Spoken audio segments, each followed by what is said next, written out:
लोकसभा सामान्य निर्वाचन 2024 में इंडिया गठबंधन सरकार बनाने का दावा कर रही है। समाजवादी पार्टी के प्रदेश अध्यक्ष श्यामलाल पाल ने कहा कि इंडिया गठबंधन पहले चरण के चुनाव से ही जनता के बीच में संविधान बचाने जा रहे हैं, क्योंकि संविधान से ही सभी जाति धर्म के लोगों का सम्मान है। बीते 10 साल के शासनकाल में लोग महसूस कर रहे हैं कि गरीब, पिछड़े, महिला, नौजवान का उत्थान नहीं हो रहा है। इन सभी मुद्दों को लेकर इंडिया गठबंधन लोगों के बीच में जा रहा है। यह सभी मुद्दे इतने प्रभावित हैं कि पहले चरण के वोटिंग के बाद लगातार इंडिया गठबंधन की राह आसान होती चली जा रही है। जैसे जैसे चुनावी चरण समाप्त हो रहे हैं, इंडिया गठबंधन आंधी का रूप ले रही है। राम मंदिर इंडिया गठबंधन के लिए कोई मुद्दा नहीं है।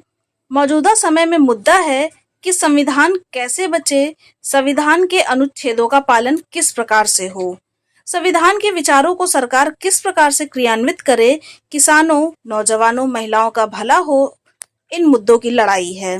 प्रयागराज से ब्यूरो आरएन की रिपोर्ट। संविधान बचाने के नाम पर हम लोग जनता के बीच में जा रहे हैं, क्योंकि भारतीय संविधान से ही देश में हर जात धर्म के लोगों का सम्मान है।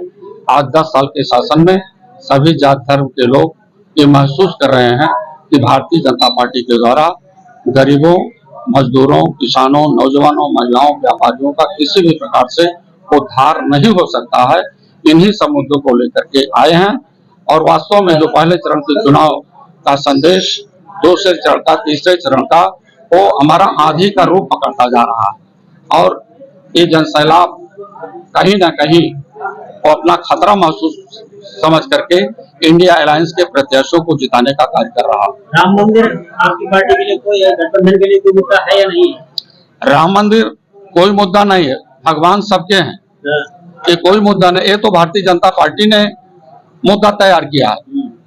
मुद्दा तो ये है भारतीय संविधान कैसे बचे, भारतीय संविधान में जो अनुच्छेद हैं उनका पालन किस प्रकार से हो और भारतीय संविधान के उन विचारों को सरकार किस प्रकार से क्रियान्वित करे कि देश के किसानों का, नौजवानों का, महिलाओं का भला हो सके।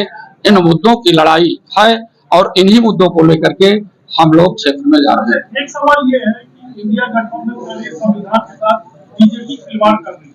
कल कलकत्ता हाईकोर्ट, देखिए, आरक्षण के मुद्दे पर हमेशा इसका सर्वे होता है और उस सर्वे के तहत तो न्यायालय का मामला है। न्यायालय ने क्या किया है, कुछ सर्वे किया है तो उसका निर्णय हमें मान्य होगा।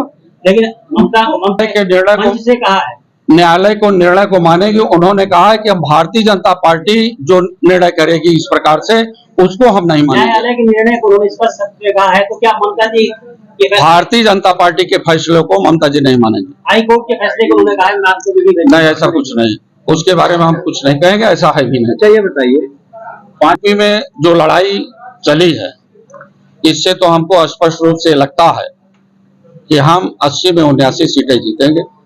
एक सीट पर लड़ाई कुछ महसूस हो रही है, लेकिन हम लोग 6वें चरण से खाली हो जाएं तो सभी हमारी टीम वहां लगेगी। आते आते संभव हो कि वह सीट भी इंडिया अलायंस के खाते में आएगी। सभा की एक विधायक का मैसेज जा रहा है, मैसेज बहुत अच्छा जा रहा है, जो संवैधानिक विचारों से नहीं है। पार्टी में नहीं है क्या? पार्टी में है, संवैधानिक विचार उनके नहीं है तो जा रही है कहीं प्रचार करने के लिए, तो जाए। स्वागत कर रहे हैं। हम स्वागत नहीं कर रहे हैं, उसका नेतृत्व माननीय राष्ट्रीय अध्यक्ष जी के पास है, उन्हें जो करना होगा करेंगे। कोई शिकायत नहीं, जब आप लोगों के पास बात आ गई है तो बात समूह के माध्यम से वो पैदल यात्रा करके किसी न किसी